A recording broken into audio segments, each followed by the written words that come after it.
We're doing it live. We are so professional here. Totally scheduled. Welcome back to SwitchCast Live. We're happy to have you here. I'm excited to be here with you tonight. We are doing a Q&A tonight. I love answering questions. That is one of the main reasons I started this show, was to, and I'm going to quote my little cliche tagline, but to answer your automotive questions to help you on the drive of your life. So we're going to be answering your automotive questions, whatever they may be, tonight. We have a few lined up to go, but we have a really special prize tonight that a lot of people are interested in. This is the Radenso DS1. This is one of the best radar detectors on the market, and it has the coveted and must-have GPS lockout feature. So if you're looking to go try your own Cannonball, but you have a very small budget, you might win this tonight. So to win, you must be watching live, and you may call in live or post your question in the comment flow of wherever you're watching live. Don't just call in to call in. But if you have a legitimate question and our call screener, Ethan Huffnagel, picks your question as the best one, we're going to do that so there's no nepotism here. I don't know who's going to win. I don't get to choose. And if it happens to be somebody like Mark Spence, then that asked it under an alias, then that's Ethan's fault. So nobody can blame me. And even if they do, I don't really care. So anyway, this was provided to us by John Dandro from Radenso Radar. He was on the show a couple weeks ago answering our questions about the nuances of radar detectors. It was a really informative episode for me especially, and I know you guys loved it as well. So if you missed that one, go back and rewatch it if you have any interest in trying to avoid speeding tickets. Keyword avoid the police, not elude the police. One is legal, the other one will very much end you up in jail. Same thing with taxes, avoiding versus eluding. Yeah, anyway. So you must be watching live. You must ask your question live by commenting or calling in. And you must be, the old saying, you must be present to win virtually. So at the end of the show, we'll pick a winner, and hopefully they're still watching live, and they'll take home a Radenso DS1. So we're going to get just about right into it. I wanted to highlight a couple things that were in the automotive news this week first and discuss those. The biggest thing, this is a sad thing, sort of, right? So a few weeks ago, I had a scam week, and I called out McLaren Charlotte for some of their shady business practices with a mint green GT3. I got a lot of flack for that, mostly from car dealers who seemed to be shady and wanted to protect other shady car dealers. There's a lot of that in this business.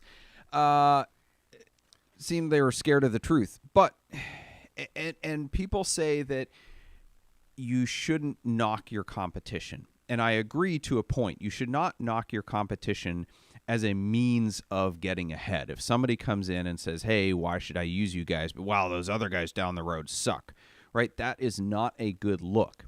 However, if a competitor is actively engaging in unscrupulous business practices or fraud, I think there is a good professional way of making those things known. And I think it's important to the industry because typically within the industry, we have an inside look or we know a lot sooner about what's going down. And if we can protect consumers, even protect fellow dealers from getting screwed over, then I think the truth needs to be made known. There's an important distinction between the truth and hearsay, between the truth and just, well, I'm going to make crap up about another dealer because I don't like them. But you know, CNC, most people in the industry, CNC Exotics, who is a big car dealer in Upland, California, that upended, and we all know about that story. Millions and millions of dollars taken from investors, taken from customers. Good lesson to never invest in a car dealer. If an established car dealer is asking you to loan the money, That's what's the comedian, the redneck comedian? There's your sign. Larry the Cable Guy. Larry the Cable Guy. Yes, there's your sign, right? So if you're doing business with a business, if you're a customer and they ask you to be an investor, run. Let's see. So everybody knows about CNC Exotics. But this week, Excel Auto Group in Boca Raton, Florida, went down, up in a ball of flames, down in flames, up, down, whatever you want to call it. They filed Chapter 7 bankruptcy protection, claiming that they have between $0 and $50,000 in assets. Amazing. They had a incredible building, which they didn't own. They rented it. Pretty impressive service facility. My buddy Dave Maher was actually having his Ferrari 550 worked on there, thankfully, before all this went down. But they owe between $10 and $50 million to creditors. I don't even know how you get there. I mean, I know how you get there. It's a series of bad decisions, starting with being okay with debt as a means of advancing yourself in this business, which is a very, very volatile business. Man, I don't know where to go from there. But typical with these types of businesses, they owe a bunch of consignors money. So they sold cars with or without consignors' permission, but then never paid them. I've heard of dealers doing that before. Lamborghini Las Vegas, not the current Lamborghini Las Vegas, but before they went under in 2009, when a lot of dealers went under, they were doing that. They basically sell a consignor's car, and then they had so much overhead and they couldn't sell their own inventory that they would use the proceeds from the consignor's car, not the profits, but the gross sale price, to pay their overhead. And I had a customer who sold a Stradale through them, and he went to pick up his check, and they said, "I'm sorry, we can't pay you this week because we used your money to make payroll." That is not a good plan. You should operate your business on cash, and you should not friggin' use other people's money to pay your bills. I mean, that's the old contractor trick. You get a deposit for a house and you spend it all like it's profit. Anyway, these car dealers are notorious for doing this crap. Between $10 and $50 million to creditors, probably more that's going to come out. I don't have a whole lot more to comment on this than I already did when CNC went down. Just be really friggin' careful who you do business with. One good metric I've found is if you're doing business with a car dealer, find out whether or not they took a PPP loan. So this is not to brag. This is just a statement, partly of principle. We did not take a PPP loan. And we had no idea at the beginning of the pandemic what was going to happen with our business. We thought it was going to be like 2008, 2009. Like our cars were going to tank in value and sales were going to dry up and we just have to ride out the storm. But I was okay with that because we're not highly leveraged, because we owned our inventory cash and we could do that. So I made a principled decision that I was not going to take money from the government, whether or not it would be forgiven, because I didn't need it and I did not want to be beholden to the government. The proverbs say that the borrower is slave to the lender, and I don't want to be a slave to the government.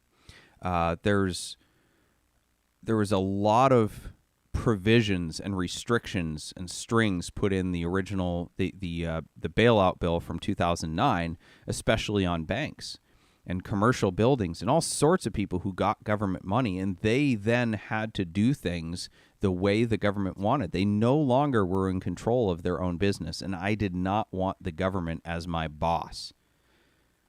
So I made the decision not to take PPP funds.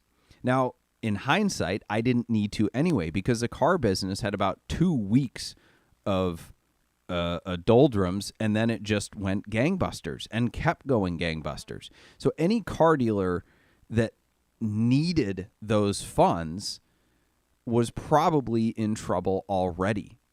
So I'm not saying that every car dealer that took PPP funds is bad or went under or should go under anything. That's not the case. Probably a lot of people took it preemptively just because their CPAs told them to. But the two things I've found in common between CNC Exotics and Excel Auto Group is they both took massive PPP loans. So Excel Auto Group took a PPP loan of $262,000 to make payroll. That's a lot of friggin' payroll, especially when most of your guys are commission. Most of their team is sales guys. They make commission. If they don't sell any cars, they don't make any money. So they don't have any payroll that they have to make. So there's a problem. They like debt. They took debt from the government. Probably got it forgiven, but that was the very, very least of their problems. They owe a lot of people money. I don't know what the best tip is. If you're consigning with a dealership, you can't even say that you have to check their Google reviews or hope they've been around for a while or whatever, because CNC has been around forever. They had a perfect reputation online.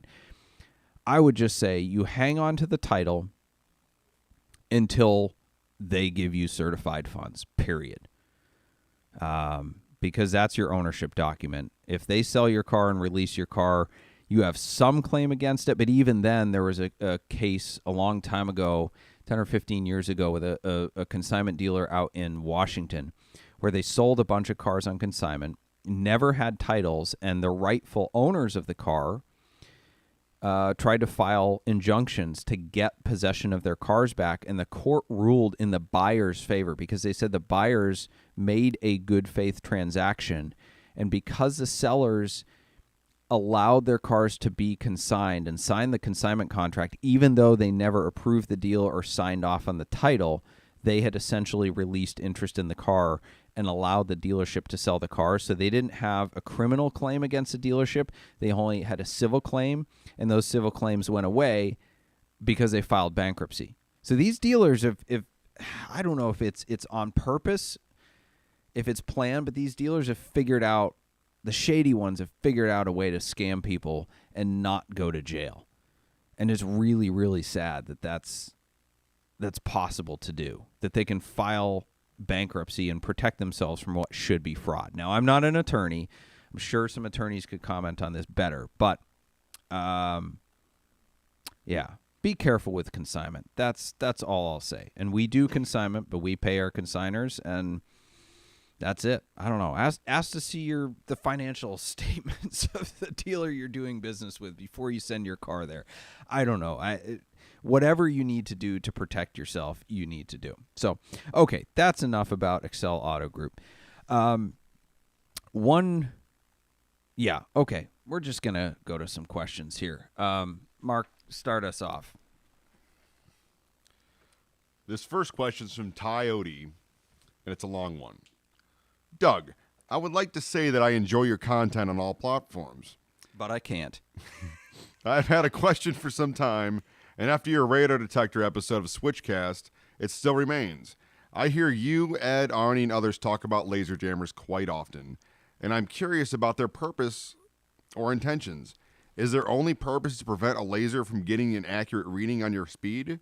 In my personal experience with police, the lack of an accurate reading of speed from an electronic device will not prevent you from being pulled over. Typically, the officer would quote some form of made-up tracking via eyesight when presenting you with a ticket. I realize that this could easily argued by a lawyer and be dismissed in court, but that doesn't change the fact that you were stopped and lost time in any attempt to get somewhere quickly. So is the purpose of a laser jammer simply to eliminate any viable proof that you were speeding, saving points and fines? Looking forward to your answer. All right, Ty, that is a very good question or series of questions. Yeah. So the first question is, yes, the only purpose of a laser diffuser is to prevent the police from getting an accurate reading on your speed. Now, you're right. Some cops will visually estimate your speed, and they will pull you over for that. And depending on the state, they can, in some states, Ohio being one of them, ticket you based on their visual estimation of speed.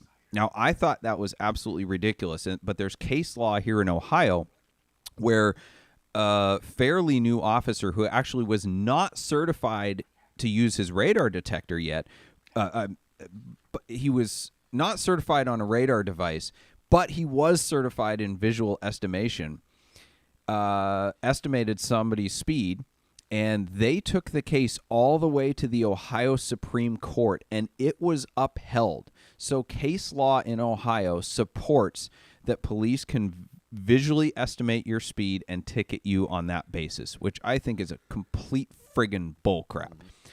Now, on the flip side, I would say it depends what cop you get. I went on a ride-along with a cop, and we were using the laser diffuser. Not laser diffuser. I'm sorry. I'm thinking like a criminal. We were using the laser gun, and we were competing to see how far away we could hit a vehicle. And we ended up being able to hit a car at about half a mile away. Now, from half a mile away, you cannot tell how fast they're going. And I asked him, I said, well, what about these laser diffuser things? And he's like, I don't know. How do they work? And I explained it, and he just said, listen, if I don't have a number on my device, you're not speeding. So the majority of cops do not take speed enforcement seriously enough to care or to know that you're using a laser diffuser, because there's a lot of ways to not get a legitimate reading on a car. You miss. If there's natural sunlight reflecting off the car, it's not easy to get a reading. You have to hit the car directly. So a lot of cops will just say, screw it. I didn't see him. I didn't get a speed, so I'm just going to wait for the next guy, because catching speeders is fairly easy. Most people just aren't paying attention.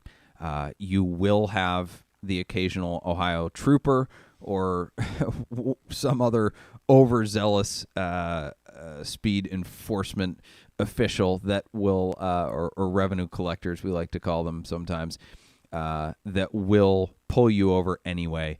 But really, it's to buy you time, right? So if you're paying attention and they're shooting from a far distance and you have good diffusers, then you'll get a few seconds, and that's all you need to get your speed down, so that by the time you're close enough for them to visually estimate your speed, you aren't speeding. And that's saved us many, many times. And most times we actually see the cop before they even get a laser reading on us, because, again, they're expecting people to not be paying attention. They're being lazy. They're just going, 500 feet away, got him, didn't get him, back to TikTok. So, yeah, I think they're a very great tool, especially in states like Ohio that use instant-on radar and primarily use laser. And it is. It's to keep them from getting an accurate reading so that you have time to get down to the speed limit. Good question. Ready for the next? Mm-hmm. Boom. Next question is from Mr. Loverack, whatever. For under $50,000, which automatic transmission 911 would you recommend? I've seen high mileage 997.2 PDKs in that range, along with Tiptronic 996 turbos. Also, lots of other lower mileage stuff in between, even 964 and 993 cabriolets. I'm a diehard manual guy, but this would also be a car that my wife will use. So it's safe to say he's nuts for sticks. One you didn't talk about would just be a Tiptronic 997 or a Tiptronic or PDK Cayman. Like a 981 Cayman with a PDK would be a fantastic car. I think over the long term, the Tiptronics are more reliable. I'm not a mechanic, so I can't speak to that data, but you're not dealing with clutches. The PDK, I've had high mileage PDKs and they were great, but the clutches can wear out and it's more expensive to replace. But no, I've had a 997.2 PDK as a daily driver is fantastic. 981 Cayman with a PDK would be great, and 997 with a Tiptronic would be awesome. 997 Turbo Tiptronic, whoa, that would be a great car. The Tiptronic turbos actually sold. They were more desirable when the 997 Turbo came out in terms of the premiums they were fetching over sticker, because all the tests showed that the Tiptronic Turbo was faster 0 to 60 than the manual. And that's kind of always been the case with automatic transmissions. Nobody can shift as fast as a computer. But that's a very robust transmission in a very fast car that's a solid daily driver. So I guess that's not really under 50 grand. They used to be for a Tiptronic one, but sorry, I was thinking under 100 grand. But yeah, one of those would be good. I had something else to say along those lines, but I don't remember, so we'll move on. Oh, the one thing I would say about that is the biggest drawback to the PDK, in my opinion, is the stupid friggin' like slider buttons where you push forward to shift up and pull back to shift down. And every other car, it's like the right is up and the left is down. So you got to get the sport steering wheel with the paddles, and you can install that into any car with the slider buttons. But that is the biggest, best modification you can do to make a PDK suck less. The next question is from Tuskehatsu. Hopefully I didn't butcher that. You probably did. What's your thoughts on all-wheel drive Porsches? They're great for other people. But Well, no, I'm a rear-wheel drive guy. I actually like old tires on my cars, other than snow tires, right? I want good snow tires. But I love driving around with rock-hard old tires, and I love rear-wheel drive cars because I like sliding around all the time. And you can't, you can only go so fast on the street. And if you have an all-wheel drive car with brand new tires, the traction limit is so much higher that you have to be going so much faster to slide it around a corner. So I love rear-wheel drive Porsches because it forces me to be a better driver and to learn the car. All-wheel drive is heavier. It has more of a tendency to understeer. So, yes, they are better in snow, but again, they're less fun. I at least like Porsche's all-wheel drive system because it is rear biased. I've sold a lot of other really cool all-wheel drive cars that I wanted to keep, including an Audi RS2 Avant, because the all-wheel drive system was too much front biased. And it was so hard to get them to slide, and I felt like I was driving a front-wheel drive car. So I appreciate that they feel like a rear-wheel drive car in low traction situations, but and I think they're great for most people. They do have more traction, they do have more grip, but I'll take the lightness and I'll take driving skills over all-wheel drive. Well, I like Cayennes, so they're all-wheel drive. That's a Porsche, not a Porsche. Next question is from Colin2477. I have a 997.1. Is it possible to install cold seats? Yep.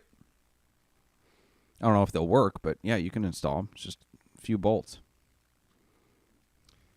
The next question from Into Rogue. On the VinWiki story, Arnie said that 2539 felt too easy, like it wasn't going to count. How do you feel about 2539 versus 2725? Are you more proud of one run or versus another? 2725 for me will always be the run that meant something. Man, I had a really great quote about this. I can't remember how I summarized it. I think it was 2725 was an accomplishment, and 2539 was proving something. So it took 6 years to break Ed's record, which broke another record that was 7 years standing. And it was kind of like a lifetime achievement award, right? We spent all this time dreaming and planning and building the car and planning the route and breaking out in cold sweats whenever we found out somebody else was going for the record and hoping they didn't make it because we wanted to be the ones that broke the record next. And we were, and it was a huge sense of accomplishment. It was a massive celebration for each other. And then COVID happened, and it kind of changed the game. And that's not to take away anything from the people that ran during COVID. It's just it was different. And so it's more like, okay, well, they did it. We have to go and just show, like, okay, Arnie and I are still the fastest, and we can do it when there's not much traffic also. So, yeah, it means something to still hold the record, but 27-25 will always be the one that I'll celebrate and that I'll remember and that I'll talk about. Got to wipe a tear from my eye. That was beautiful. The next question is from Casey Putch.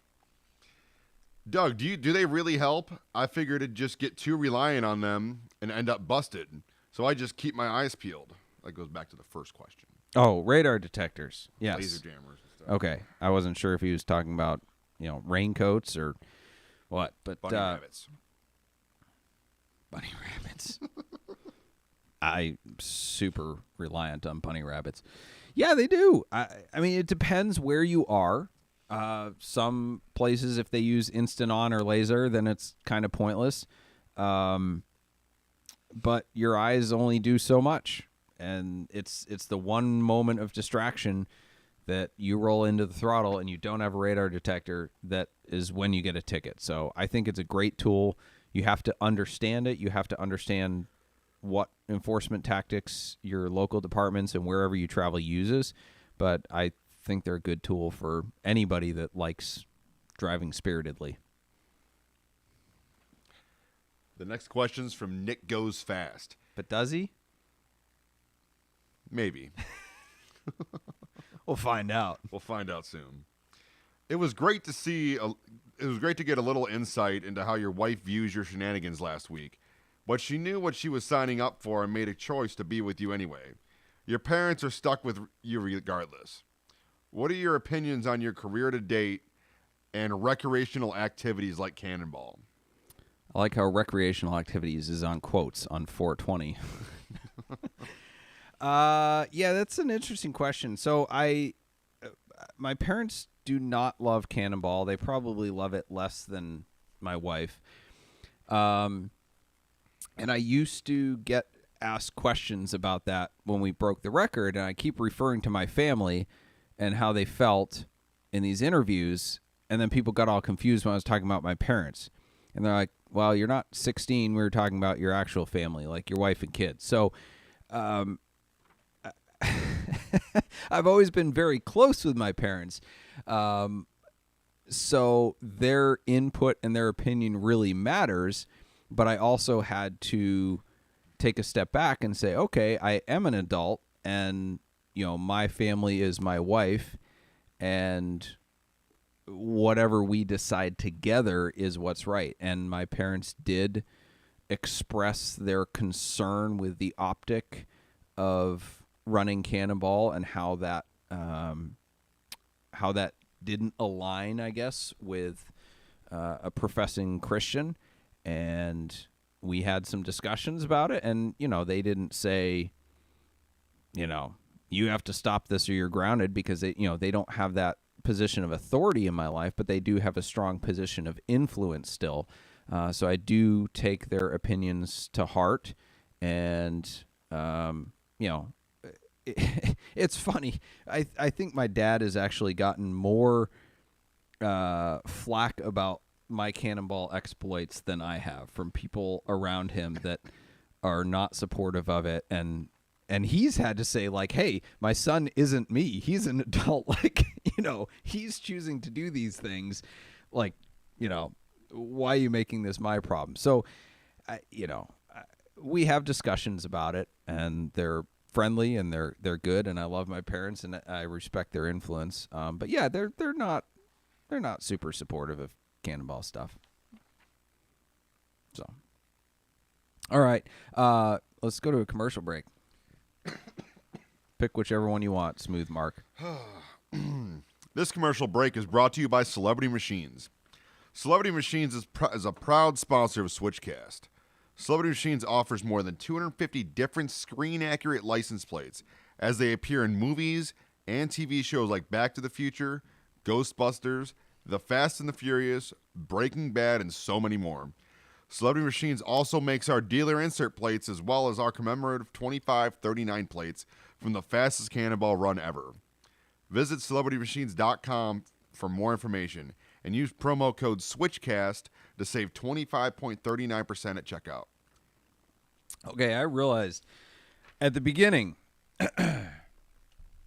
so we are giving this Redenzo DS1 away to the best, as chosen by our producer, call-in question or live stream question tonight, and we are going to get to those now. And I forgot to give away the phone number to call in, but we have a caller anyway who figured it out. The phone number to call in is 216-294-4124. 216-294-4124, and we have a whole bunch of questions. Holy crap, Mark, you have your work cut out for you. Scroll up.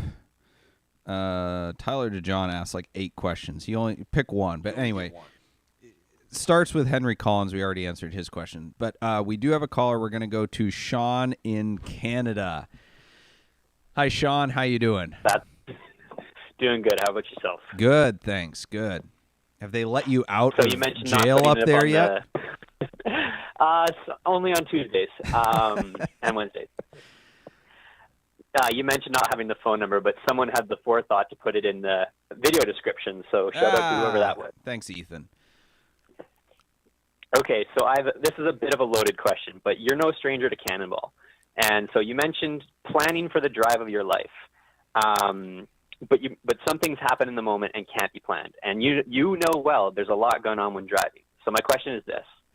For an unforeseen circumstance that arose at triple digits, what's the hardest decision you've had to make during a Cannonball?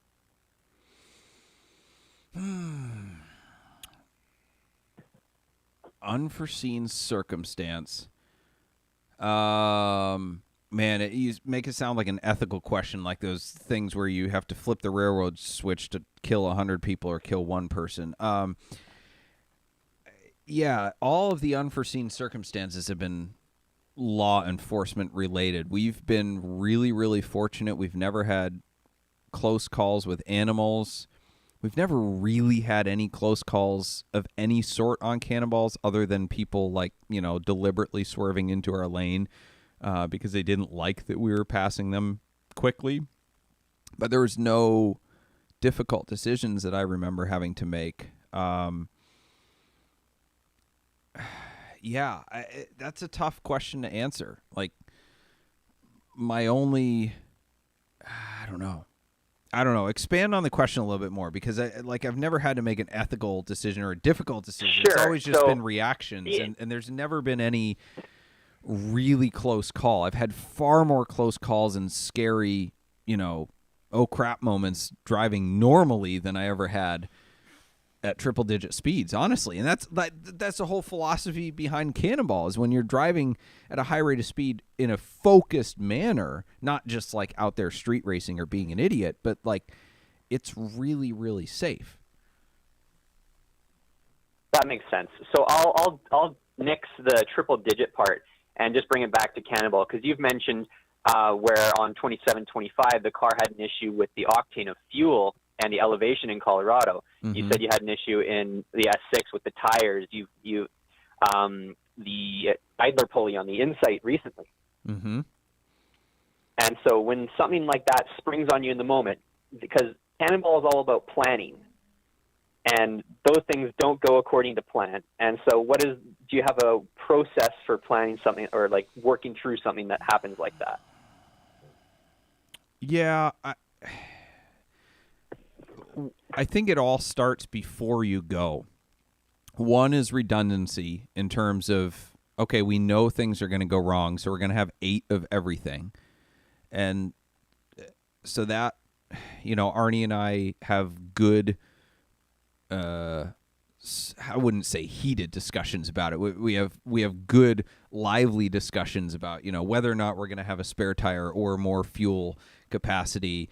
Arnie always gives me crap for packing too heavily, and I'm like, I want 3 radar detectors in case 2 go bad, and things like that. So there's planning for those eventualities. Arnie is the mechanical over planner, where idler pulley aside, we'll let that one go. He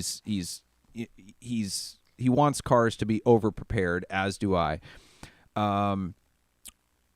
and the other decisions are just kind of, you have to decide beforehand what is important, right? So that there's there's nothing more important than safety. So if a decision comes up where it's safety or push through because we have concerns about a tire, concerns about a noise or whatever, the record is not as important as doing it safely. So I think every decision and every difficult circumstance we encounter on the run with mechanical failures or whatever, concerns about continuing or not continuing starts before we even leave. An eloquent answer to a loaded question. Thanks. I'm bulletproof. Loaded. Get it? Loaded. Well, I'm going to go back to my maple syrup. Yes. Spoken like a true Canadian. Awesome. Do you like dark or light maple syrup? What's your flavor? Oh, dark. Okay. It's not even a question. It is a question. It's absolutely a question. They're both From real someone maple from syrup. in Ohio, maybe. No, I'm from Maine. We get our Pardon me. maple syrup in friggin' ball jars with, Sharpie on them saying Tom and Ellie family syrup because it's my uncle. This is a real question for syrup aficionados. About this. We could. This is a very sticky subject. All right. Where's the drum set on that? Take care. All right. Thanks, Sean. All right. If you'd like to call in and try to win this Redenzo radar detector with an amazing question, you can call in 216-294-4124. We're going to go to the live stream questions now, rapid fire, and I'm going to get my drum set. I've needed it. I could just use my voice. But Go for okay. This question's from Tyler DeJohn. Doug, do you think the car market resembles a Dutch tulip scenario? When do you think the party will end? No, I think the crypto market resembles a Dutch tulip scenario. I don't even know what that is. You don't know what Dutch tulips are? I only know the other Dutch. Go look it up. It was a craze where people, I guess in Holland, were collected tulips, and it was a huge craze, and people were paying crazy amounts of money for tulips. I don't know why, but it's the Beanie Baby thing. It's NFTs, whatever. People fight me on that, but no, I don't think the car market is a Dutch tulip scenario. I think there's a lot of speculation involved, but cars have intrinsic value both in the sum of their parts and as a transportation mechanism and what they do for people in terms of pleasure. Like they are, in a sense, assets, so and very real assets. But the car market will go up and down with the wind, for sure. But no, it's not a Beanie Baby or Dutch Tulip or NFT situation. The next question's from Calvin Schlager. Can you tell us a little bit about the Saab that just broke the C2C record? What? I don't know. I think that's a blank question. I don't know. All right. That gets answered later. Maybe. I don't know what he's talking about. Next question's from Tyler DeJohn. I told you to pick one of his questions. They're all good, though. That's the weird thing about it. This is like a raffle entry. You can only put one entry in. I watched this I watched just this week my old 93 RX-7, which I sold in early 2020 to invest in land, get posted on eBay for $129,000 after selling it for $52,500 last month. It just doesn't seem sustainable, does it? It's got to be the most expensive FD.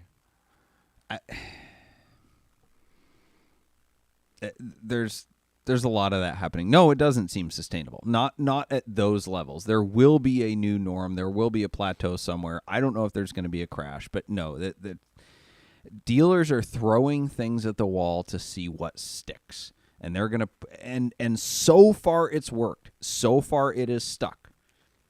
So one of these days the music will stop. The last 3 months, used car values have been down by every metric. So the wholesale numbers at Manheim have been down on a seasonally adjusted basis, January, February, March, and the first half of April. Now it's only by 1% here, 2% there. However, they are declining.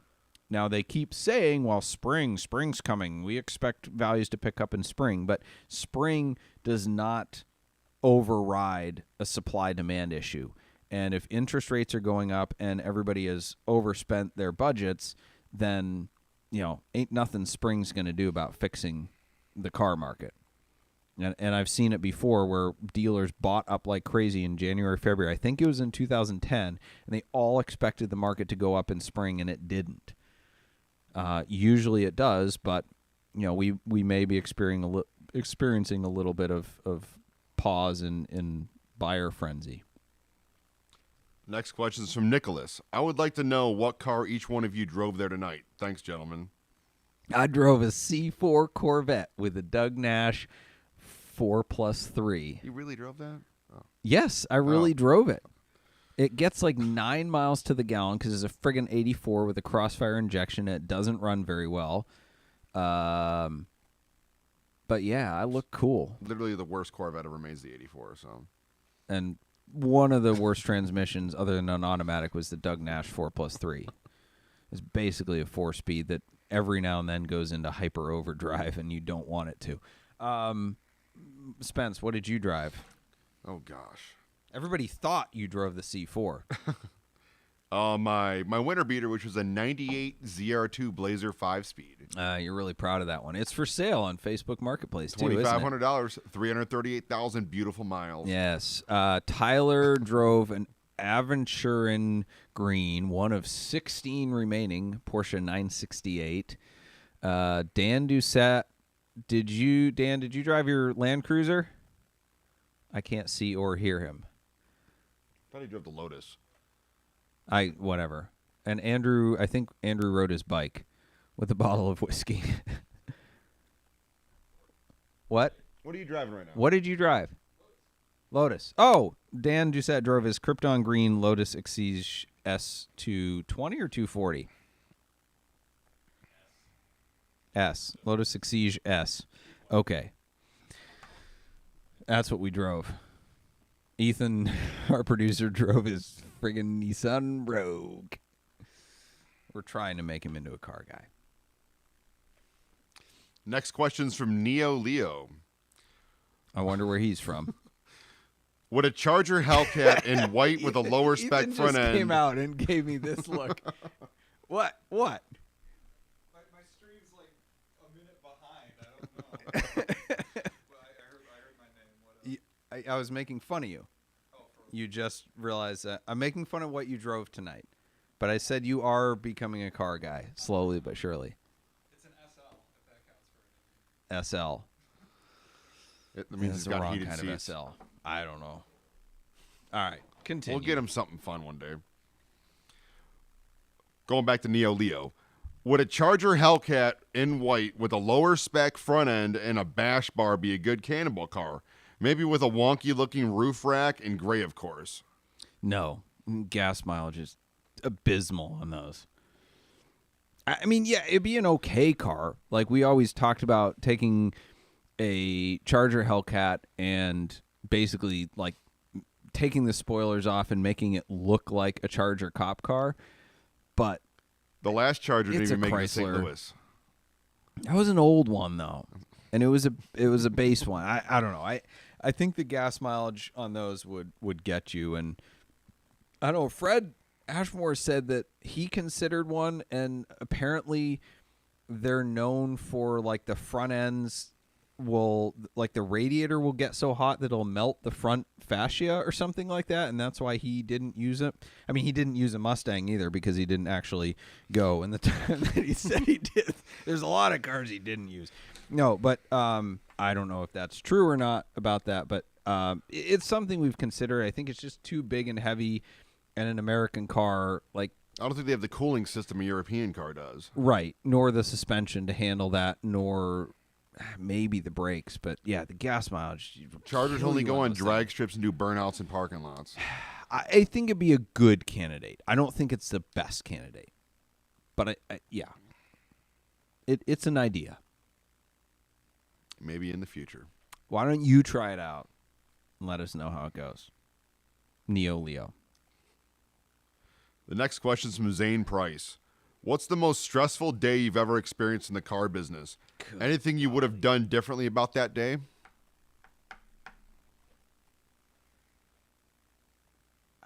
there's a lot of stressful days. There's been a lot. Frick. I mean, the most recent one was that I had to fire a friend, and it was the worst friggin' day ever. I'm like Michael Scott, right? Like, I want everybody that works with me to love me and be my friend and everything to be awesome. And it was, yeah, I don't even want to go down that road. But the car business is like any other business. It has its ups and downs. And, yeah. Next question. From D Chemist. Tell me why I shouldn't cannonball my 83 CJ7. It's arguably the most unreliable, uncomfortable, poor handling, overpriced, high maintenance vehicle I own, and I absolutely love it. I don't get how it's unreliable because you can fix anything on that car with a screwdriver and a pair of and some duct tape. You just told me. You just answered your own question. You just told me why you shouldn't cannonball your Jeep CJ7. I have no. You could probably set the Jeep record because nobody else has ever done it in a Jeep. That's pretty freaking funny. That gets one vote for question of the day for me. I don't have the final say. Ethan does, but that's pretty freaking funny. If that's his decision, I like the bad decisions he likes to make. Me and him are one of the same. Mark likes the worst kind of bad decisions. This is another question from Nicholas. Mark's bad decisions have a name. I'll see him in 18 years. Nicholas, my wife and I are always going from Philadelphia, PA to Boston, Massachusetts. We like to drive fast. We usually only have Waze on. That's the worst corridor to try to drive fast on. But I really want to get us a radar detector. Which one would be the best? Are you trying to win this?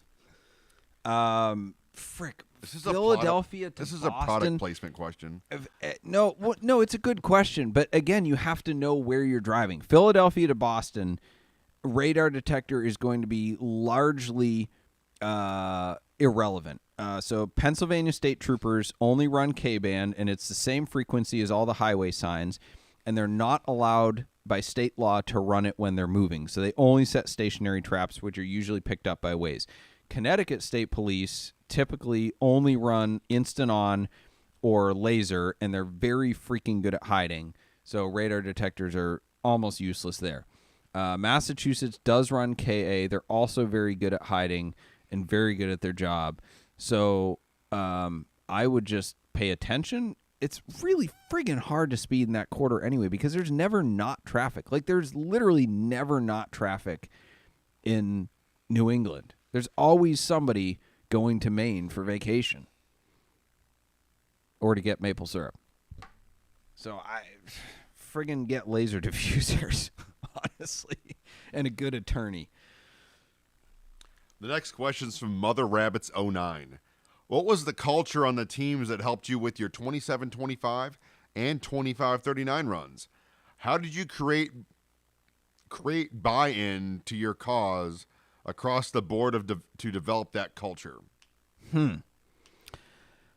I don't think we created any culture. I think it was a natural passion that exuded from both Arnie and myself, where people just wanted to be involved. They saw what we were doing, and they thought it was cool, and they wanted to do it, whether it was because of their own love of Cannonball or just because they liked us, and I guess Arnie, and nobody really likes me, but yeah, Arnie's a lovable guy, and they wanted to help. They wanted to see us succeed. So it wasn't anything we set out to create or planned. It was just we wanted to do it. We had a love for it, and we found people that aligned with that. I mean, I think the best way to describe it was when I was calling clients around the country in the places we were driving through.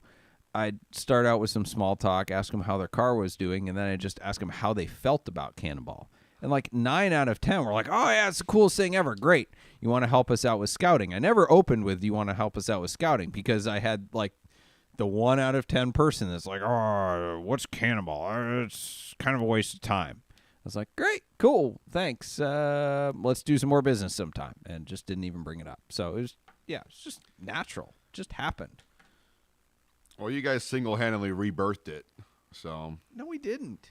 I don't know. No, we didn't. Alex Roy, Ed Bolian, like, they laid the foundation. I mean, we created more modern excitement for it. So, but we did not single-handedly rebirth it. I'm not taking credit for that. I love taking credit for things, but. The next question is from Joshua Boehm. What are some good candidates for 911 options that will be sought after in the future? The coveted rear windshield wiper? 911 options that will be coveted in the future. Heated seats. Frick, I don't know. Sport seats. Painted center console. I don't know. I guess I rebel against this question because it's about what will other people want in the future, so I can buy something that will be worth something to somebody else. It's like dating a girl that's a redhead because you're thinking in 10 years other guys will like redheads. I don't know. Buy the options you want. All right, we got to call Jack from Philadelphia. Hi, Jack. Hi, Doug. My name's Jack. We know. How's it going? What can we do for you? It's going good. I have a question that I think you are uniquely qualified to answer. Great. Is it about my wife? No, I don't know enough about her. So I know you're an expert on Porsches and an expert on Cannonball. So is there a Porsche product or derivative, or actually a Porsche, that would be ideal for Cannonball? I know they make a lot of sports cars and a lot of comfortable cars. Is there any one Porsche that you would just see as an ideal Cannonball car? I mean, I default to the 911 because I want to see a 911 succeed in Cannonball because there was a number of them in the original run that did not do overly well. They did okay, but there's a lot of people that have said a Panamera Turbo is perfect, but it's also a hatchback, so it's hard to put a lot of fuel in the back, and you'd have to, vent it properly. Like, I don't want to be in the same space as my fuel. I want a firewall. But the Boston Brawlers, Chris from that team, I think has the right answer, which is the newest 911 Turbo possible. Because the newer 911s, the newer they get, the better fuel economy they get. They're easily capable of going 200 miles an hour smoothly and easily. I bought a 997 Turbo with the intention of setting it up for Cannonball, but I just never did because I'm like, I'm not actually going to do a run. They don't get fantastic gas mileage, and you can't put a ton of fuel into it like you can a German sedan. But I think that the performance of the car, the reliability, the ability to cruise in it comfortably at high triple-digit speeds would outweigh the need to stop a couple extra times for fuel. So some modern derivative, a 997 or newer turbo, would be my answer to that. Cool. Thank you. I also have one little follow-up question. Sure. What would be the reason not to take a CTSV? That's like the one thing I think of. I love American cars, so that's just the one thing I think of when I think Cannonball. I don't think there is a good reason. I think you could uniquely disguise it. Maybe the two reasons would be noise. Like, that is not a quiet car if you add any power to it. And I guess it depends if you're asking about the turbo CTSV or the V8 CTSV, because I consider the V8 the only real one. But I guess in the V8 I wouldn't be concerned about gas mileage. They're an LS motor, so they should do pretty well. I mean, Yummy did a base. Was it a CTS or an ATS? It was a 4-door. I know that. Right. I think it was a CTS. One of our buddies did a sub 28-hour solo run during COVID. It was a triangle.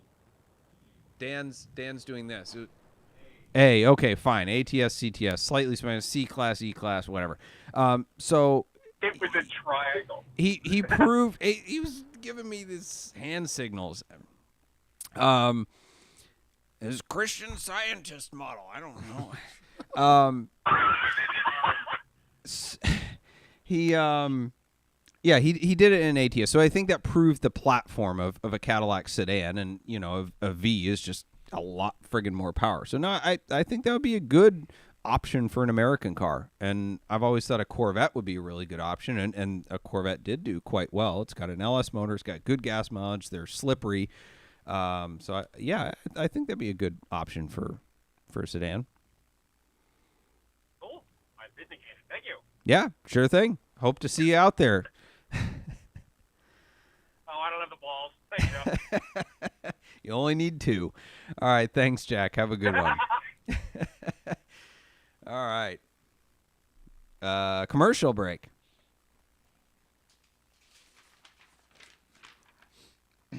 We're real formal about these commercials. This commercial is brought to you by Boxcast. Boxcast is a live streaming company based in Cleveland, Ohio, and they serve broadcasters and viewers around the world. Their founders launched Boxcast in 2013 with one purpose: to make people part of the experience. If you're looking to live stream your broadcast, church service, car shows, sporting event, wedding, or even your own Cannonball attempt, Boxcast is an easy, flexible live streaming platform for organizations. Boxcast is so easy, we're broadcasting this show with a phone. Head over to switchcars.com/Boxcast for your free trial. And I have to mention, too, now Travis Bell was going to call in, so this is a melding of our 2 sponsors. But this Saturday, the 23rd, is the Celebrity Machines Backyard 400. This is a 3rd-mile paved walking course in Travis Bell's backyard. And Travis, being a professional DJ and just an all-around people person, knows how to throw a heck of a party. So this went from a few people coming in with body-on-frame go-karts to, I don't know, like 300-400 people. Went from 40 people to 400 people. Well, there's like 40 people racing, but there's 400 people coming out. He's got bands. He's got a mariachi band, a taco truck.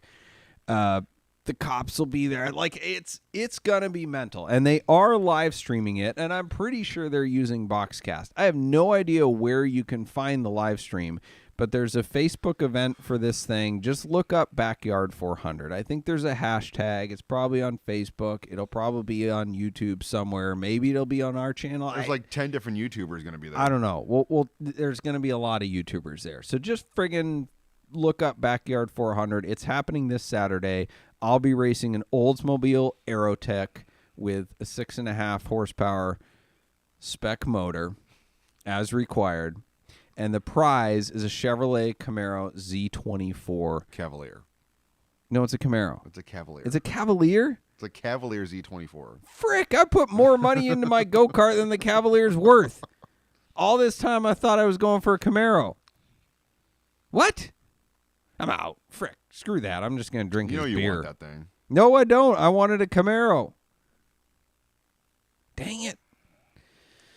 All right, well, whatever. I'll be there. Mark Spence will be there. Some other people will be there. It's going to be lit.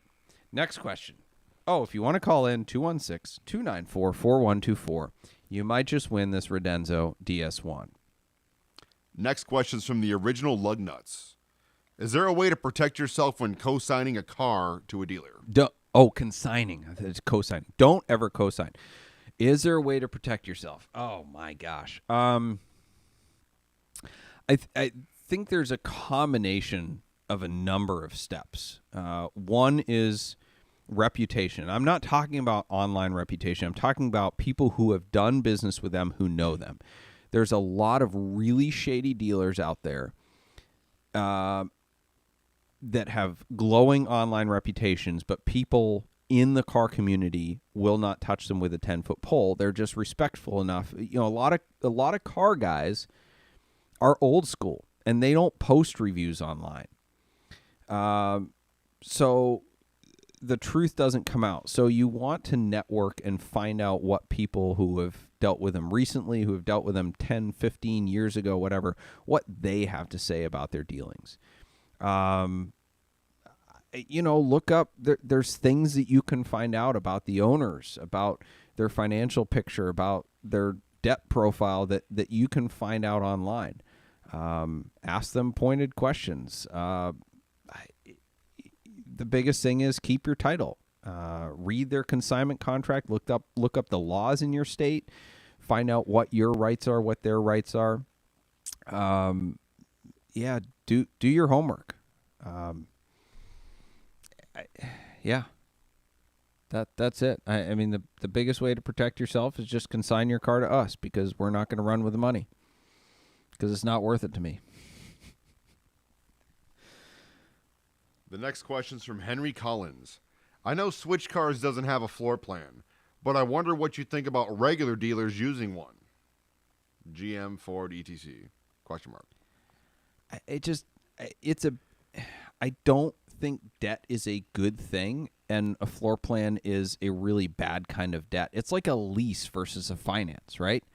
Like, if you're going to go into debt for a car, do a simple interest finance. Don't friggin' lease it.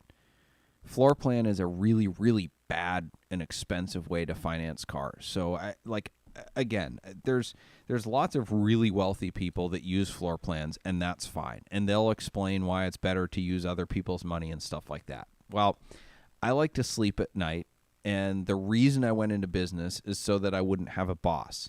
But bosses include banks and the government. And the government is my de facto boss, because I have to operate within the rules and pay taxes. But I don't want a bank. I don't want to be beholden to a bank or to investors or anything. I want my business to be my business, and I want to be able to make my decisions based on what I think is right. So other people can, that's fine. I don't fault them for it. I just don't think it's the best way.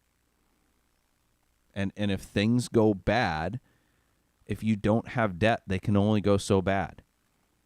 You know. And there's a lot of dealers out there that their entire inventory is floor planned. Yeah. And I'm seeing a lot of lower dealers close down because of it. Yeah, absolutely. As Warren Buffett says, when the tide goes out, you'll find out who is skinny dipping. And that's debt. Debt works great in a market that's flourishing. But when it corrects, or when other things go wrong, there's more than just a market correction that can cause you to lose what you have. But anyway. Next question's from Neo Leo. What's your favorite manufacturer to work with? I don't work with manufacturers. I buy and sell used cars. Next question. Next question is from Fuzzy Cuffs Rodriguez. Oh, yeah. What was the main reason for stopping operations at your destination dealership in the racetrack in Las Vegas? Oh, gosh. That's a personal one. No, it's not. That's a good question. That is an entire episode. There was like 8 main reasons. I can't blame the economy for any of them, even though it was terrible timing, because I opened the dealership in October of 2008. The main reason was I was 22 or 3. I was a friggin' idiot. I thought I knew how to run a business. I really didn't. I was married. My wife did not want to go with me, so she was still in Ohio, so I was flying back and forth. The relationship with the landlord, the track, was not as awesome as I had hoped. Man, it's just a lot of stuff. It was a very dark time for me personally. And it just, I think all of those factors conspired to just be the downfall.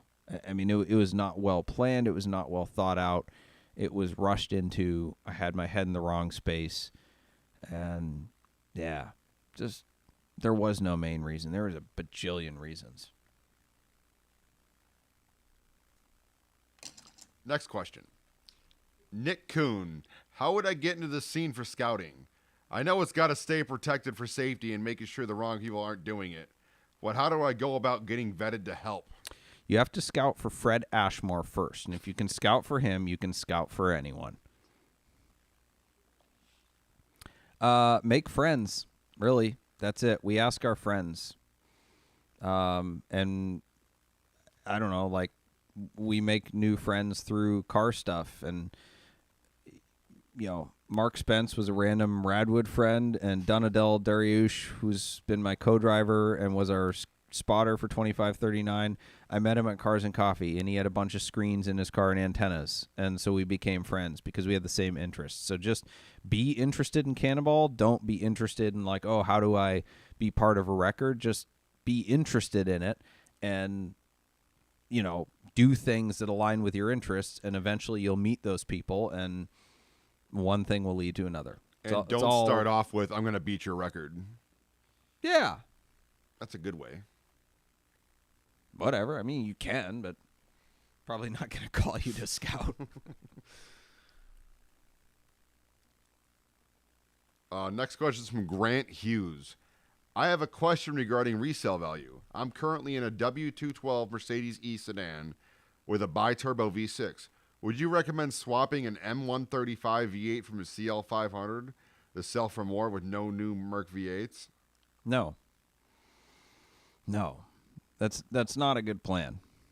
Sounds like it'd be more expensive. Yeah, I mean, people pay for originality. Just because there's no new Mercedes V8s this year doesn't mean they're going to pay for some random swap in an older car. W212, that's like late 2000s, right? That's a Dan question. I think it's late 2000s. Anyway, no. Leave it original, because you will not get your money back on a swap.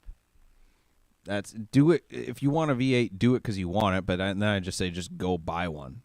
Maybe there isn't a V8 available. I don't know. But Mercedes not making new V8s is not going to affect a car 20 years old.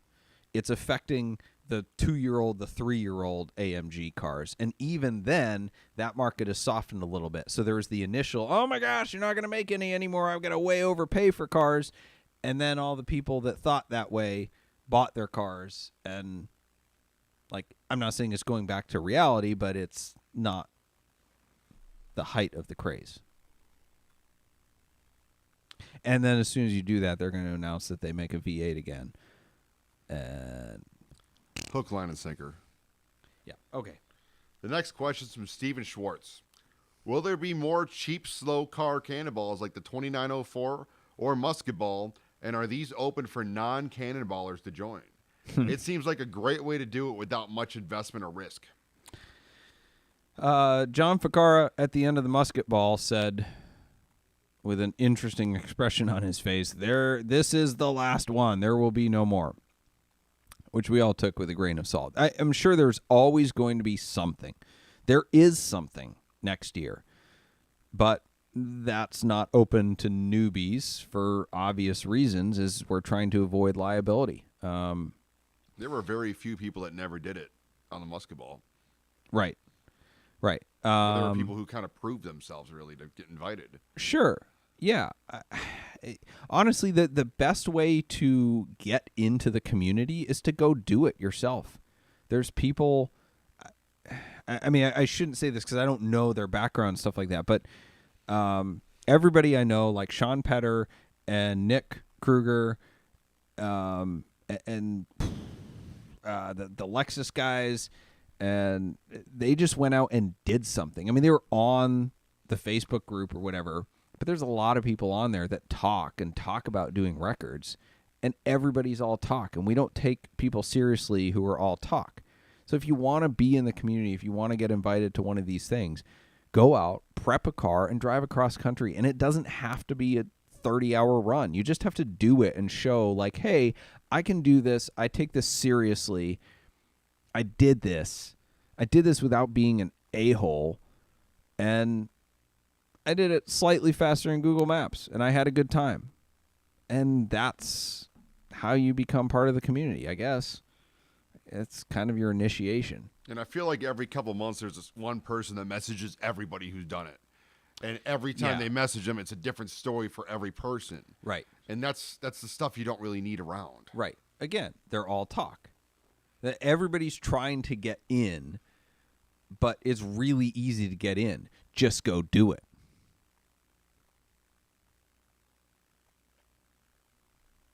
Next question. Just do it. Copyright Nike. License for crap. I probably can't You're about to monetize get this sued thing now. now because I said copywritten phrase. Okay. Next question from the original Lug Nuts.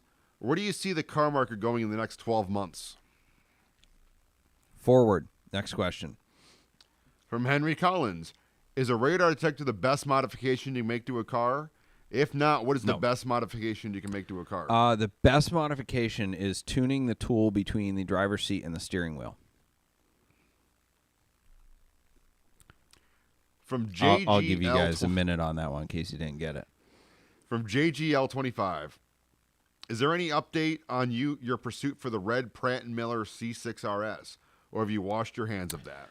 I've left the owner a couple messages, and that's a whole backstory in case you haven't heard that one of 7 C6 RS, K-Tech 8.2 liter, blah, blah, blah. Anyway, I have located the owner. I've left him a couple messages, which he has not returned. Another friend of mine who's also a Corvette collector who recently sold me a Callaway C12 and who owns a C6 RS has spoken to the guy, and I guess it is just not for sale until some random auction, which I can't fault the guy.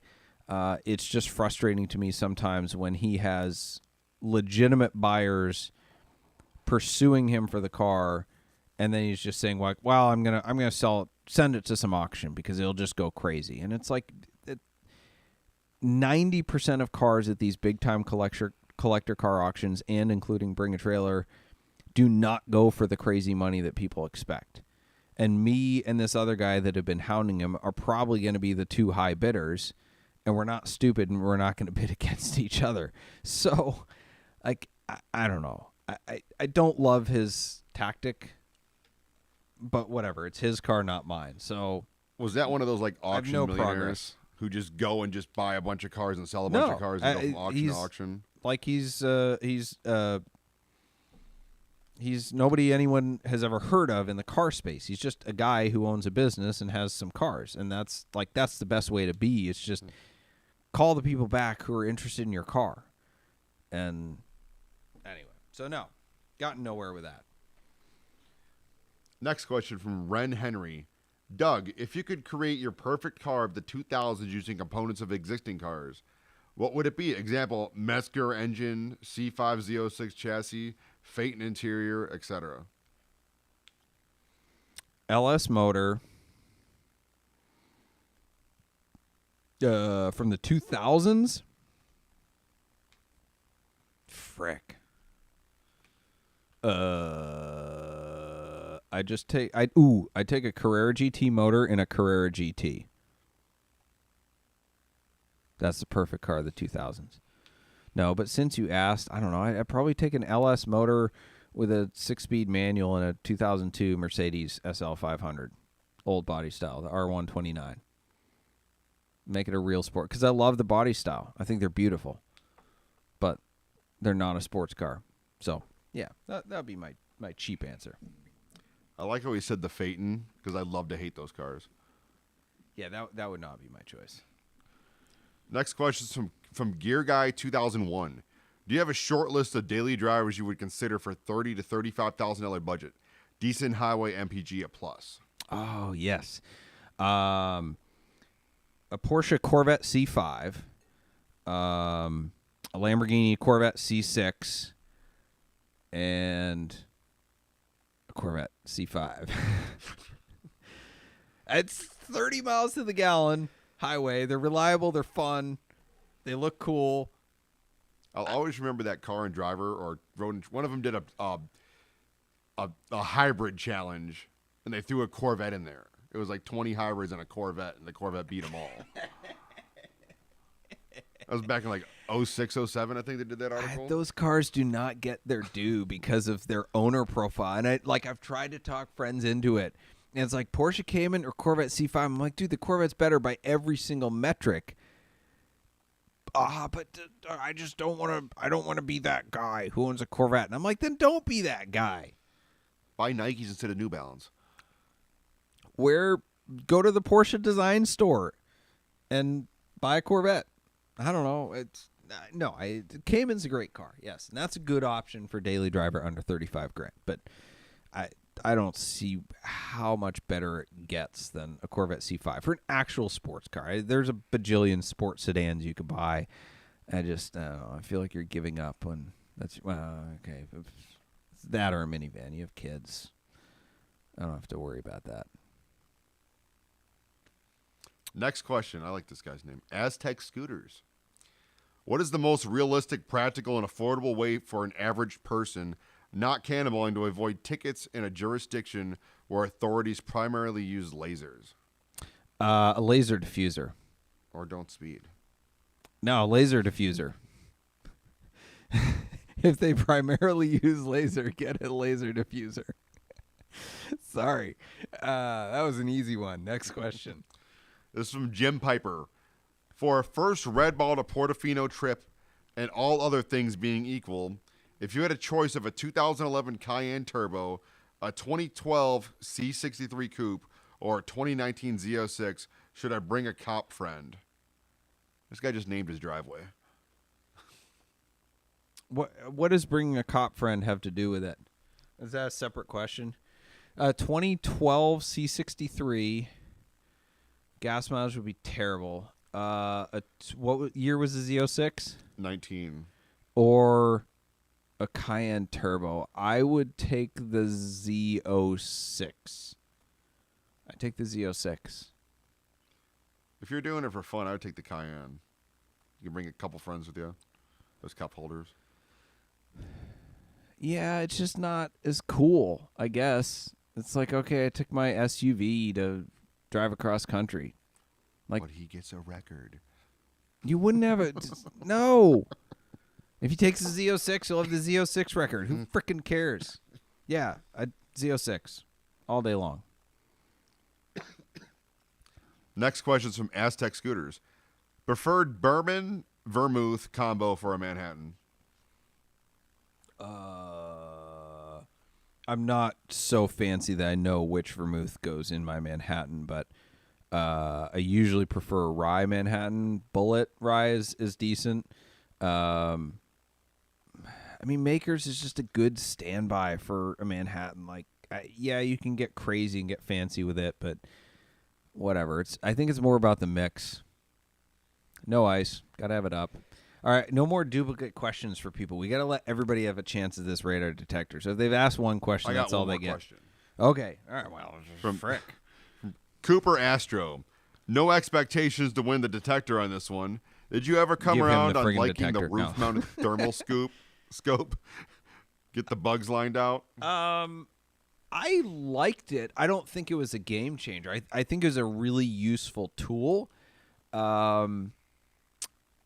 I was annoyed with it on our southern trail run, which is Jacksonville to San Diego, and that was the first time we used it. I was annoyed with it because we stopped to put it back on when we didn't really need it because we were relying on it so heavily, and that cost us more time than it saved. But no, I think it was a really good tool.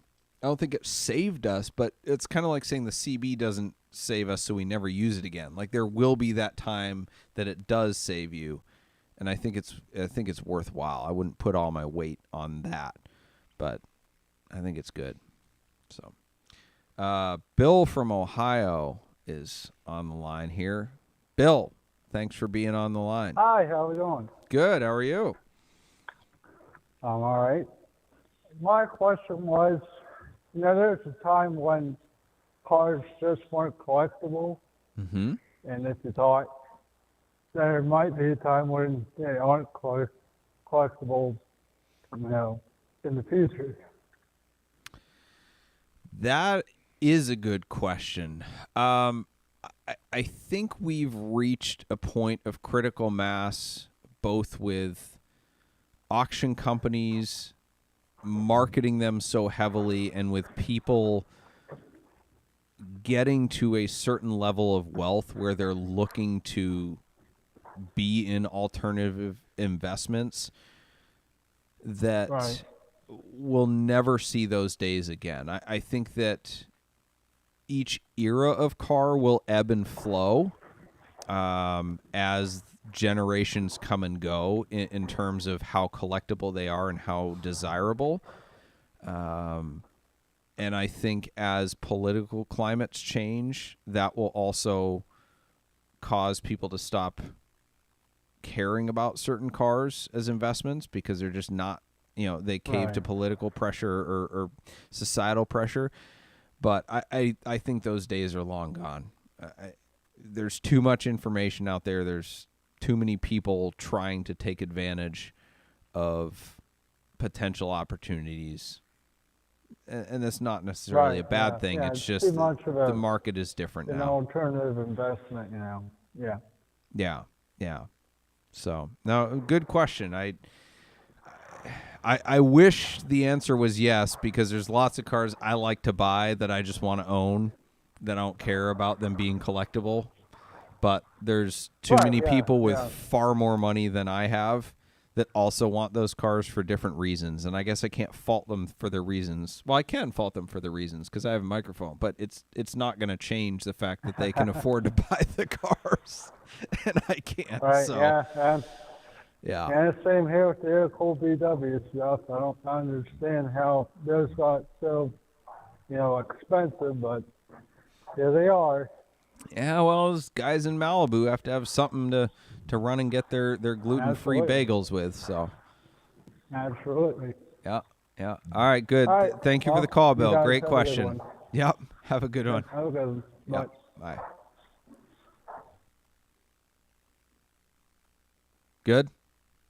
Is there another call? No. Question? Okay. I'm defaulting to you. I'm going to butcher this name again. Subsuzio Nadumzio, whatever. Good job, Mark. Yeah. I'm not laughing Hell at the yeah, name. I'm English. laughing at you trying to pronounce it. Doug, I'm a fan of the white Adidas shoes you usually wear. What are they called? Sambas. Same thing Freddie Mercury wore. Everybody thinks I play soccer. Not very good at it. Anyway. Yeah. They don't hurt my feet. The next question's from Adam Bruton. I don't know how to say his last name. With prices coming to rise, what do you recommend for a fun enthusiast car for under $10,000 or less? Doesn't have to be a rocket or a track monster, but fun. Corvette C4. Mazda Miata. Those are fantastic cars for under 10 grand. I'm sure every Maserati produced before 2000 is still under 10 grand if your idea of fun is having beers with your mechanic. Man, fun enthusiast car. Saab. Rabbit GTI. GTI. There you go. What about like a Golf GTIs. Saab? Or can you get a Saab 9.3 Viggen for under 10 You can grand? buy every Saab for under $10,000. A Porsche Boxster, a 986 Porsche Boxster, you could get for under 10 grand. Still, Find a good WRX. That's a oxymoron. Wow. What? They're all friggin' rusty and owned by hooligans. Not mine. Whatever. Yes, yours is owned by a hooligan. Yeah. Corvette C4. Got one. $6,900. Paid for it. Next one. I'm out of questions. Good. Okay. Well, it's time for the props and the flops. All right. Our producer, Ethan, is going to pick the winner shortly here and get back to me after the props and flops. Our props and flops are brought to you by Switchcars. Switchcars is the enthusiast dealership where we buy, sell, consign, service, and store only cars that we like ourselves. Check out our hand-picked inventory at switchcars.com. Our pick of the week from Switchcars inventory, Mark's pick of the week is So much pressure. The C12 Corvette. the Callaway C12. is up on Bring a Trailer ending tomorrow. One of 19 produced. This is not your grandma's modified Corvette. This is a ground-up build inspired by the C12R race car that took pole position at the 24 Hours of Le Mans. Carbon fiber and Kevlar body, LS motor, obviously, widened by 5.5 inches. Custom suspension, engineered by IVM. I don't even know where to begin or end on this car. Go read up on the history of Callaway and the C12. It is truly a coach-built car, not just a modified Corvette. Anyway, so that's good call. That's a very cool car. All right, our flop of the week. Oh, man. According to the Driven online magazine, not to be confused with the Drive, these two dudes are going for the electric Cannonball motorcycle record. But they're both going at the same time. One is leaving from New York, one is leaving from California, and they're basically going to cross paths. So it's a race with each other, but also to try to beat the record. Now, there's a whole bunch of things going on in this, right? So in the article, let's see, the article talked about how they're trying to prove the viability of electric vehicles, and this is how they prove it. They're on their website, they talk about how this is a zero emissions, zero noise run celebrating Earth Day. This is freaking stupid. There's no way there's zero emissions and zero noise. They're emitting so much noise about this run. They're getting corporate sponsors. They've got this fancy website.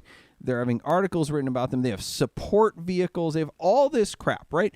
When we went out to do the Cannonball record, yes, we had people helping us. We didn't make any friggin' noise about it. We just went out and did it. And by the way, when you have support vehicles, you're emitting a lot of emissions. And by the way, the batteries making this, the charging stations, blah, blah, blah, this is not a zero emissions run. This just means you're not pushing crap out of your tailpipe.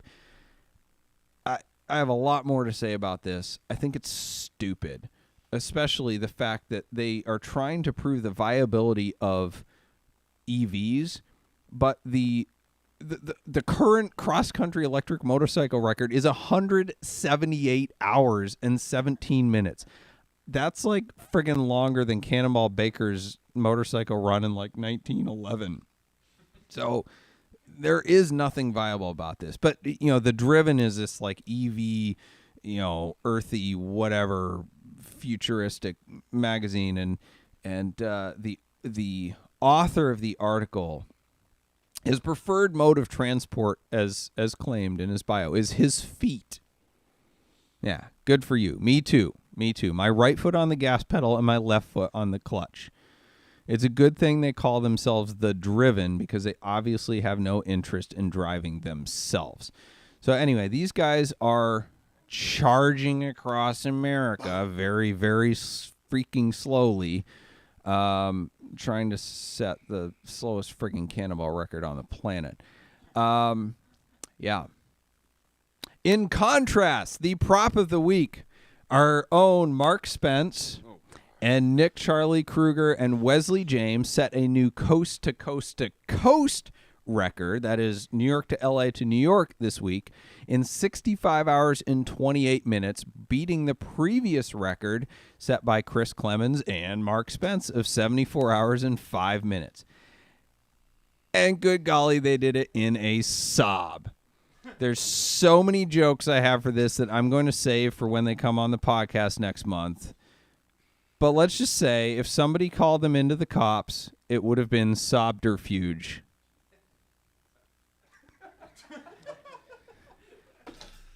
If they broke down, it would have been a real sob story. If the cops were out there trying to catch speeders, they missed out on some Swedish fish. Anyway, I think this is hilarious, right? 178 hours is the current electric Cannonball record. In this sob, they went across country. Talk about the viability of internal combustion engines, right?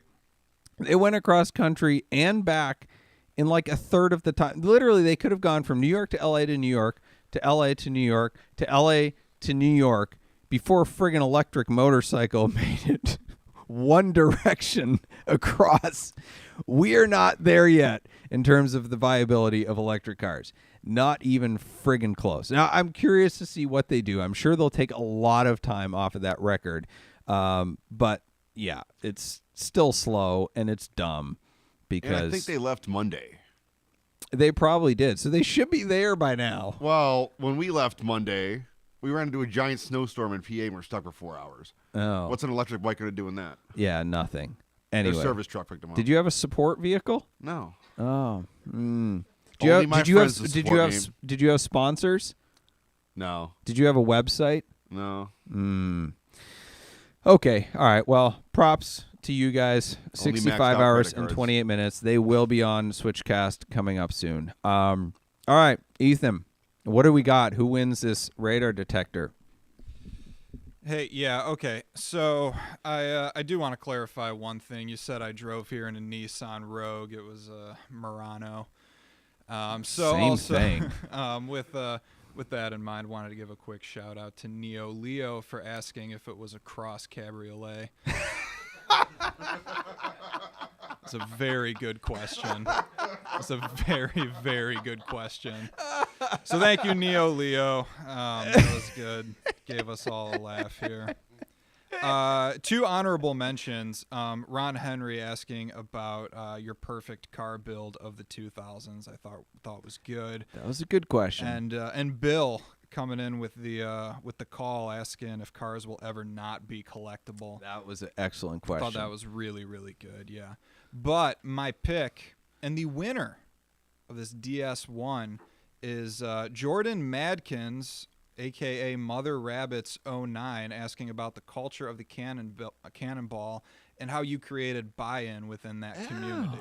I really like that question. I didn't see that was not one that was a good question. It's a Cinderella story, man. Yeah, that was not like the one that stood out to me. So that's probably good that I wasn't picking him. That's a good one. All right, Jordan, I hope you're still watching because you just won a Redenzo DS1. Yeah. So comment, send us your address. Don't post it online, and we'll send you out your radar detector. Thank you all for watching.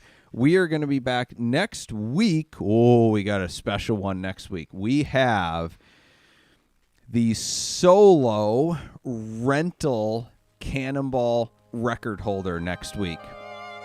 I know, that's kind of a cliffhanger. The solo rental Cannonball record holder will be on with me next week. Anyway, don't bug me about it, but thank you, Mark Spence, for reading my questions. Thank you to Redenzo Radar for providing the radar detector for our callers here. Thank you, Ethan Huffnagel, for producing and call screening. Thank you to our sponsors, Boxcast, Nuts for Sticks, Switchcars, Celebrity Machines, and Stephen Holm Woodworking. Our bumper music is provided by Emily and Ivory.